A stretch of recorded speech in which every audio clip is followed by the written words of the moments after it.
do the amputations. But there's a lot we can do between an amputation and debriding a foot ulcer. So my purview today is to discuss with you, how does an orthopedic surgeon manage these guys when they come to you with Charcot's? So this is going beyond the management of the simple wounds, etc. 2016 we did a full-fledged, I'm the editor of the Asia Pacific Journal of Foot and Ankle, we did a full-fledged volume on the diabetic foot. And part of it was about surgical things and most of it was about prevention. And we've had data that not only is diabetes increasing, but surgical interventions for diabetic foot are becoming very, very common.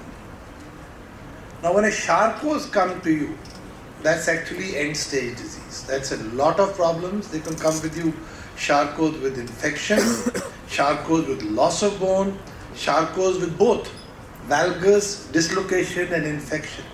And many of them end up with amputation. We still can do a lot for these guys. Because in 2024, the surgical skills, the surgical knowledge have evolved. We now have better implants, we have better principles, and we have a better understanding. So all these guys who come to you with deformed and infected feet don't necessarily need an amputation. Now I'm not saying that's the best choice, because often leaving a desensate foot with a deformity and infection may not be good for the patient. But when you can, I follow the principles that we should save the foot. Now, when we look at what are the principles of surgery, it's very, very simple. This is something which a specialized center or a knowledgeable surgeon with experience should do. I mean, if you're fresh out of your MS, please don't bother with a Charcot's foot, you're going to get off trouble. You have to prepare the patient for this corrective or fusion surgeries, because you have to make sure that the activity of the diabetes comes down. You have to try and get that ulcer to heal, and there's so many things you can do. And a couple of things which you always need to do, especially when there is a Charcot's foot, is to minimize the deforming force, which is often the tendo Achilles, because we do it almost always when we have to do these corrections. And this surgery takes a long time. So if you are using tourniquet with a guy who's got peripheral vascular disease due to diabetes, you've got to be very, very careful in these cases. The post-op principles are also the same. It's like when you're offloading your foot, the total contact casts continue for a long period of time, 8 weeks. You change them 2 weekly. Even beyond that, for another 8 to 10 weeks, you do with the same cast, weight-bearing initiation. And then you protect the foot with a walker or a cam walker for a long period of time. Because everything in a diabetic foot is double. Double the time, double the implants, double the stability required, everything is double. So what it is that I am talking about? When I talk about a Charcot's foot, there are many classifications. Some of them start from the wounds and everything else, but I am talking about a focused orthopedic issue in which the joints are destroyed. And that's the Brodsky classification, which defines a Charcot foot according to the zones involved. And I'll go take you briefly with a few examples of each one of these zones. The Brodsky one is the midfoot. Not really the midfoot, slightly distal to the midfoot, because the talonavicular joint is not classified into this. And this is the majority of Charcot's neuropathy. The joints destroyed here are many, many. And one of the reasons why this happens is because of the deforming force of the tendo Achilles, the midfoot breaks. There is no sensation, and because the midfoot is supposed to act like a shock absorber, because of the loss of sensation, the deforming forces, there is ligament failure, it becomes a rocker bottom deformity. Once it becomes a rocker bottom deformity, all the biomechanics have gone haywire. The pressure becomes different, the ulcers come on the abnormal patients, and all this is an issue. So when you plan to do something for these cases, the first thing which we must do is weight-bearing radiology. As a surgeon, I never accept a diabetic foot without weight-bearing radiology, because unless I have this weight-bearing X-rays, I cannot define the destruction. I cannot evaluate the angles which are important for me, which is the talometatarsal angle, how much is the coverage, how much is the flattening happening, which are the joints disrupted. So an ordinary X-ray and weight-bearing X-ray will show you many, many different things. And then we go in and do our surgery. So those of you who are involved in foot and ankle surgery, there are a few key points. One of them is you have to be careful with tissue handling. This is friable, desensate tissue. So even your retraction should be minimal. Your flaps should be full thickness and nothing on the plantar surface. Everything you want to do it on the sides or on the top. For example, if you got to do something on the medial column, always go through the dorsomedial incision, protect the neurovascular bundle and the tibialis anterior. On the lateral side, go on a dorsolateral incision. And as one of the general principles is that you have to get the columns of the foot out to length. We cannot leave the foot deformed. Otherwise, again, you will get abnormal pressures. That is why sometimes you have to distract one of the columns to get it to length, or shorten if you find that the structures are tight to get it to length. Equalize the columns, fill up gaps with bone if there are any gaps. I'll show you a couple of examples. This is a 55 male. I'm sure everybody sees this. Oozing, no pain, callosity, HbA1c 11. Other comorbidity also. So this guy comes to you with a deformed foot, attempted footwear modification, continues to walk, and he has a thickened callosity with a little bit of discharge which they are cleaning every day. So when you do a local examination of a foot like this, you can identify what is happening. So he's got a hyperpigmented callosity with ooze and a rocker bottom foot, and both pulsation and sensation is less. Again, we go in for these X-rays which are weight bearing, which will show you the obvious midfoot break. It's almost at the Lisfrank's chart. And now when we do these Charcot corrective surgeries, we do enhancements. What do I mean by that? We call them super constructs, like Superman. So these were introduced by a surgeon called Samarco, who was a friend of mine from the USA.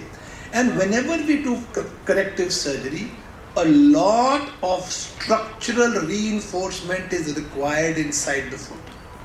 If you look at all of this, there are 3 plates, multiple screws, bone grafting done, and this is what will help maintain that foot. Again, when you think you've done, you get the proper X-rays because you see that the angle, Mary angle is corrected.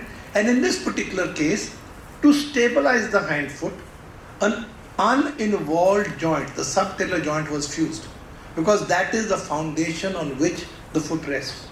So all of this was done, and at 1 year there was good healing, the foot shape was maintained, and from a pre-operative swollen foot with callosity, he came back with a good looking foot with no callosities. So this is something you can achieve. Now what is this super construct which I am talking about? For those of you who are non-orthopedic surgeons, I am going to explain it to you. It's basically based on 4 principles. One is we extend our zone of fusion. थोड़ा लंबा पकड़ लेते हैं. We go beyond that, beyond the destroyed joints. You must make the columns equal. So if the longer column, you either cut the bone, and the shorter column you distract it. Don't distract it too much that you leave behind gaps, because they will not fill. And use the strongest possible device that the bone and joints can tolerate, because without this, you know, it will collapse when we start waking it up, making them walk. And it's the positioning of the implant which helps you maximize the mechanical function. Another case, big ulcer, prominence HbA1c 11, renal dysfunction to some extent. Staged protocol is the key. You get your physician friend or your endocrinologist to work on this, control this infection. In this particular case, some antibiotic weeds were used, and then a super construct reconstruction was done. And this is a 2-year follow-up, and this healed well. But notice something different. Here, this long screw is an additional feature. And what do I mean by this? This is known as the beaming concept. You beam it. In addition to your super construct, you put in long, large diameter screws which act like intramedullary device. They are inserted into the columns, medial and lateral where it is required, and they lock the foot into place.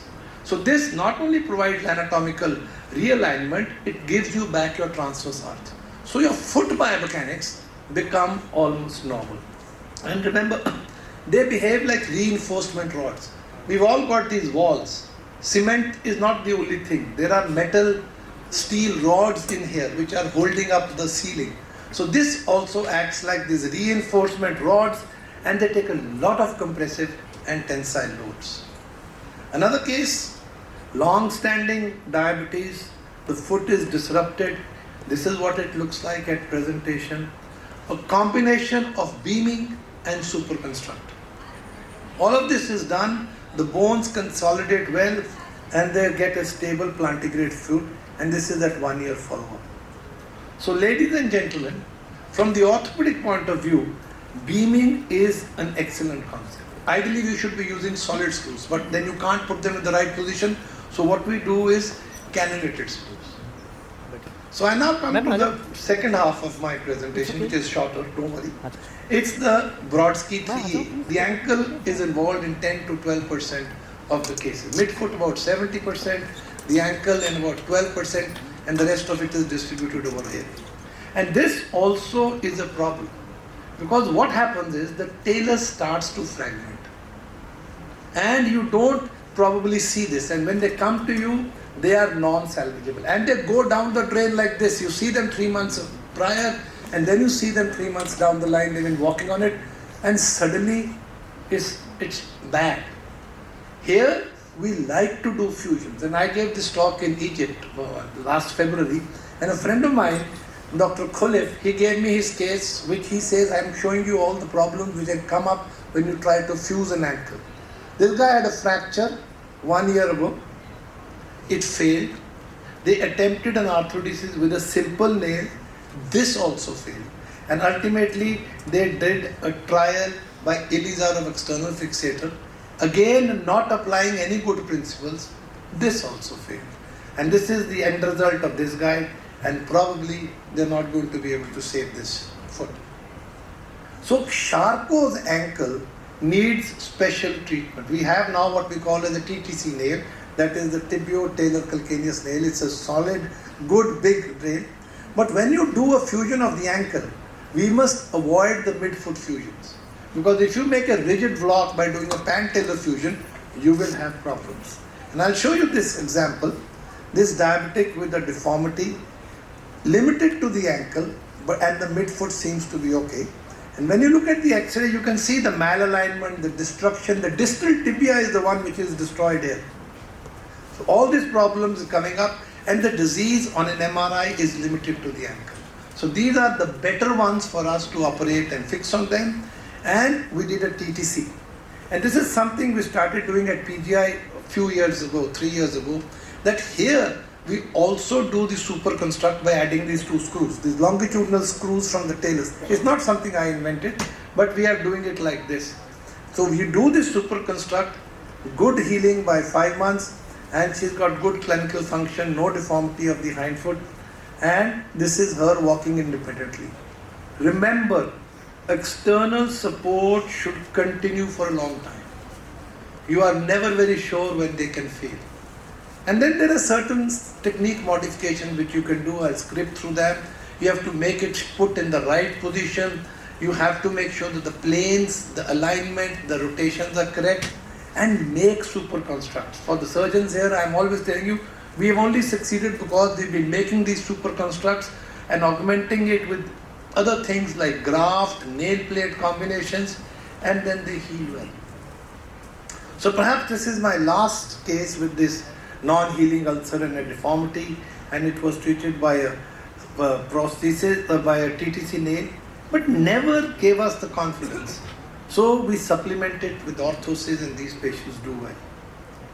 I'm going to end up with a non-diabetic case. This was a myelomeningocele. But this problem is the similar. It's a desensate foot with a deformity, with an ulcer, and looks what it looks like. There's no calcaneus. So the nail which we use needs the calcaneus to hold the foot onto this. So in this particular case, it was thought that we'll do this fusion from the front. And that also worked in this case, and she's done well with minimal deformity, healing wounds, along with a crow walker. She's a happy patient. So folks, my take-home message is that Charcos involve the midfoot with about lesser percentage of the ankle involvement. We can salvage the foot. Try non-surgical methods, but when there is a deformity, in a team approach, we can do surgeries to stabilize this. The aim is a plantigrade foot without ulcer, independently mobile. Wait for the acute phase to settle. Don't jump into surgery. Diabetes control, acute phase settling, that is what is required. And from a surgeon's point of view, good stabilization. Beaming, super construct, TTC nail with extra support, all this.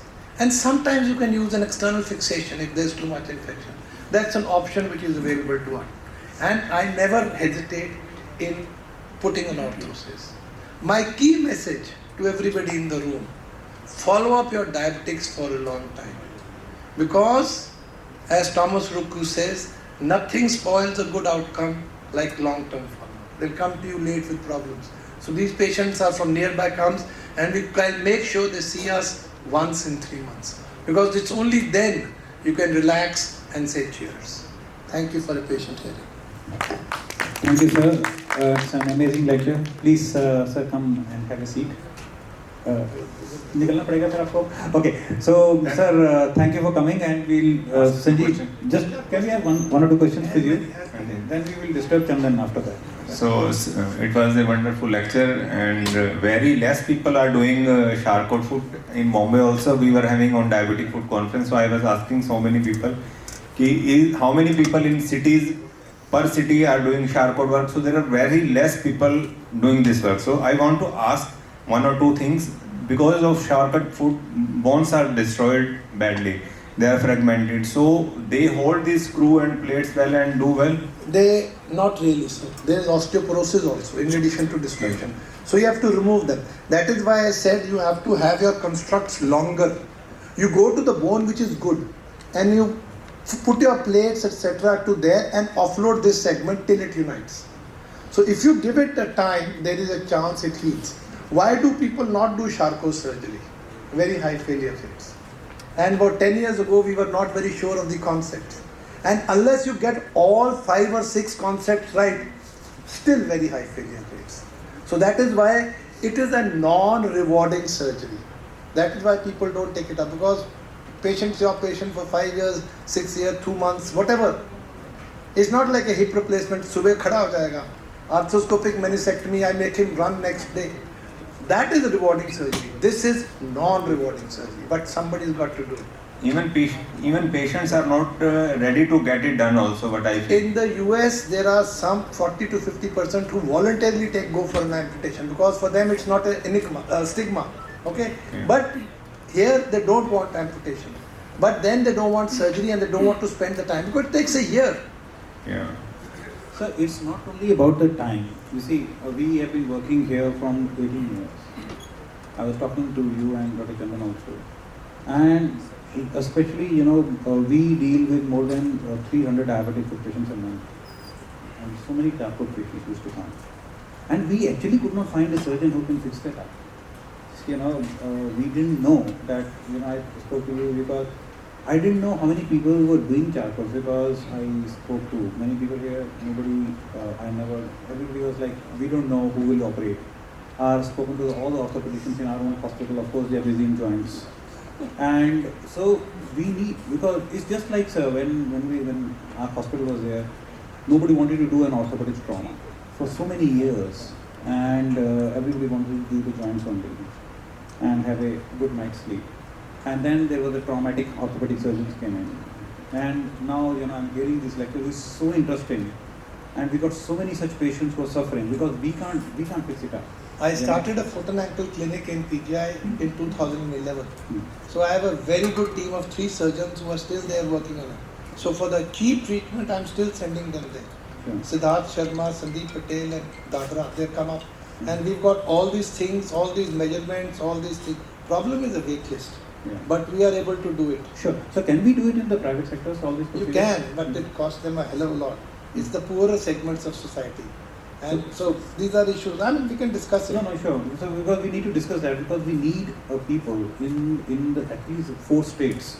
We need people who are able to do that, and we can look into it, how we can get the implants cheaper, and how we can have a maybe sort of get into the Make in India implants. I just told you, I had one case, because I don't do too much in this other. So I referred one Sharkos to Chandan last. Yeah, I spoke with him. I said, Chandan, ye kar do.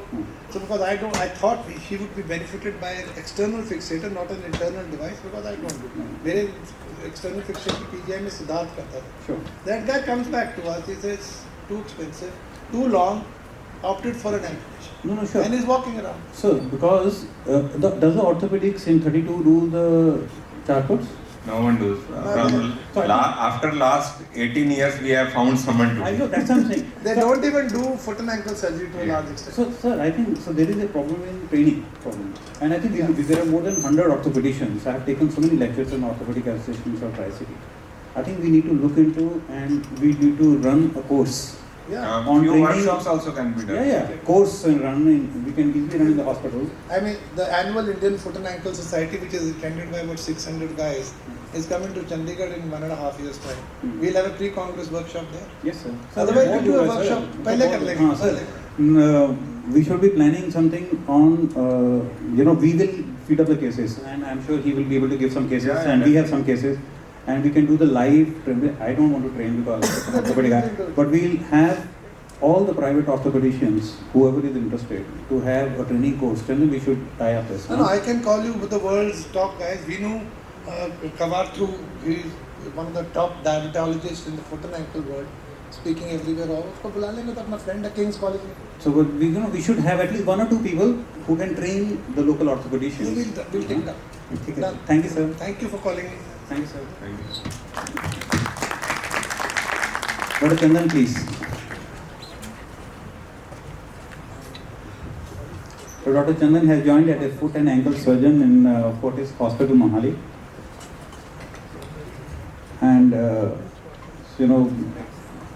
it will be very interesting to hear him.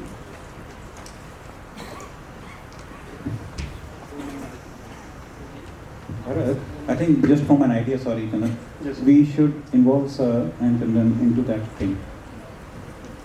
Yeah? So good afternoon all of you.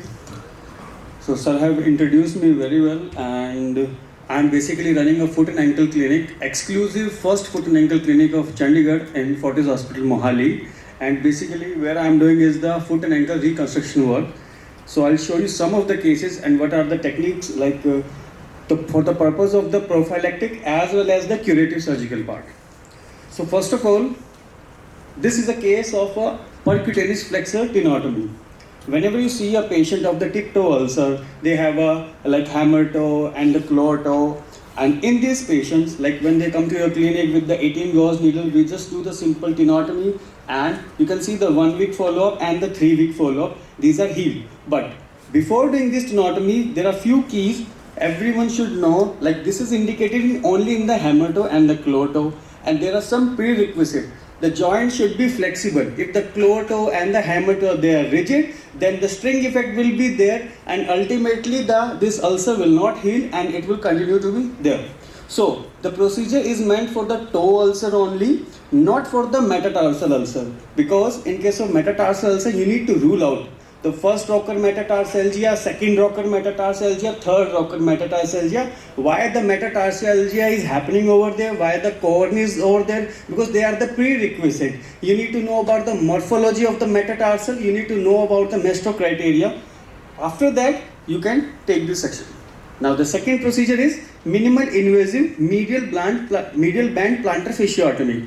Now you see the patients having the ulcer on the base of on the plantar aspect of the toe. You just see the ulcer and just keep on debriding, they get healed. But they will come back again. Why this is happening? Because the patient is suffering from the hallux limitus as well as. So what we do in such cases, we simply put a local injection in the area of the plantar fascia band. And how do we know where exactly is the band? You need to dorsiflex your toe, you need to put your ankle into the dorsiflexion, then you will see your plantar fascia band, inject the local, use your 18 gauge needle, just swipe it, then your plantar fascia will be released. Specifically try the medial band. Don't cut the lateral band, otherwise there will be a flat foot formation in the future. So you can see within the 4 weeks the ulcer is healed.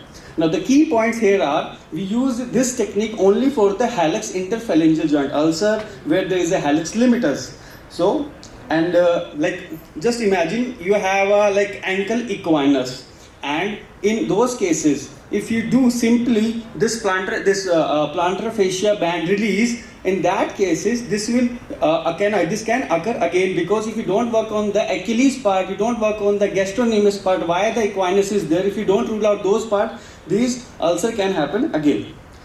Now the next thing is rigid toe, where the hammer toe and the claw toe are rigid. Look at this picture, the first picture, the second picture. In these cases, what was there? We were not able to like correct it in the clinically part. So what we did the fusion part. Now there is a confusion always between the fusion and the osteoclasis. Osteoclasis is just basically the manipulation intraoperatively, where we just simply manipulate the toes and they get corrected. But in the meantime, it will curl again. The toes will go into the like claw form or the hammer toe pattern again. So in such cases, we go for the interphalangeal joint fusion. We do the PIP joint and the DIP joint fusion, and we use the headless screws, and we keep the K-wires inside so that there will be a soft tissue contraction in that stage only, and we take out the K-wires after 6 weeks.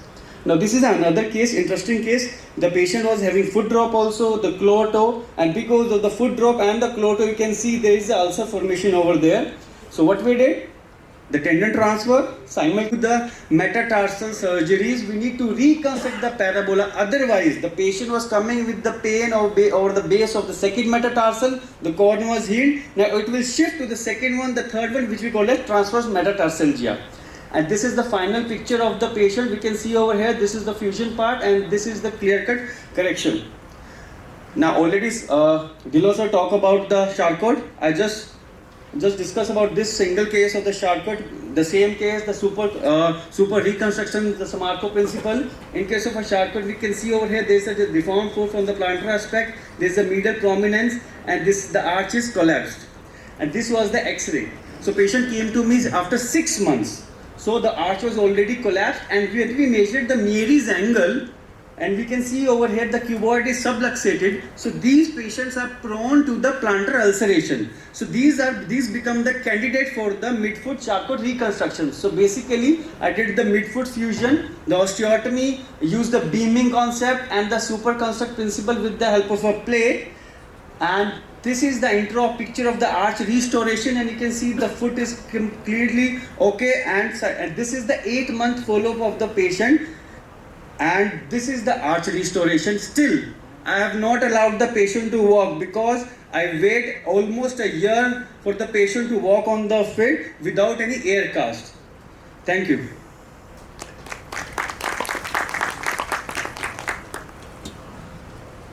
Dr. Jindal, thank you. It's a very interesting lecture, and I think really opened up a box for us who have been managing diabetic foot but without an orthopedics cover, you know. And I think you will be getting a lot of patients from us more and more. And for the instructions and let's go for the rest of the patients. And I think as we discussed, we still need more orthopedics doctors to take up into this field, and there are very few people who are actually working on the bones, because the vascular surgeons, general surgeons, plastic surgeons, there are a few plastic surgeons I have seen who do all these reconstructions, and but it's all about how your interest is. Thank you. Sanjeev, any questions before we are running late? No. No? We have Dr. Chandan also. So Yeah. we will request Dr. Bharat to Yeah. take him in our Yes. professional team. Yes. And in March, mostly if we are planning for CME Yeah. with Chandigarh Surgical Society, so we can keep some live workshop or Perfect. some for I think so. sharp food Yeah. in March. Yeah. Okay. Thank you, sir. Sorry, Bharat, please. Any questions? Mike, please. Thank you, Chandar, for an insightful talk. And I was just looking after doing this minimal invasive surgeries. And what are chances of getting the re-ulceration over the another part? Because we are shifting the pressure from one point to the other part. So like in diabetic people, the target is to do the minimal thing. So in the diabetic patient, there are chances of the transfer things. So there are chances. Like suppose, what is the morphology of the foot? If the foot morphology is like skewed foot or the foot with the metatarsal adductors, in that case, we do the second, third and fourth and fifth metatarsal head, free floating osteotomy, and we leave it like this. So that is called a DMMO. So still the chances of recurrence are there, but they are very less. And the chances of infection, chances of wound adhesion, they are less. So the key message is that after doing the this ostomy or minimal invasive surgery, we have to just still prevent the re-ulceration by providing the foot care. And Yeah, definitely the foot care should be provided. Footwear is also very important. Yeah, definitely. So which you should take up. I have already spoken to Dr. Atri, and we should push him up a bit to have a podiatry training program start in GMCH. We can have one meeting in next 15 days. Yeah, yes. I have spoken to Sir, so Sir is saying, let's start, because we need to have a podiatry program, somewhere, proper program, Thank you. Thank you, sir. Dr. Chandan. Thank you.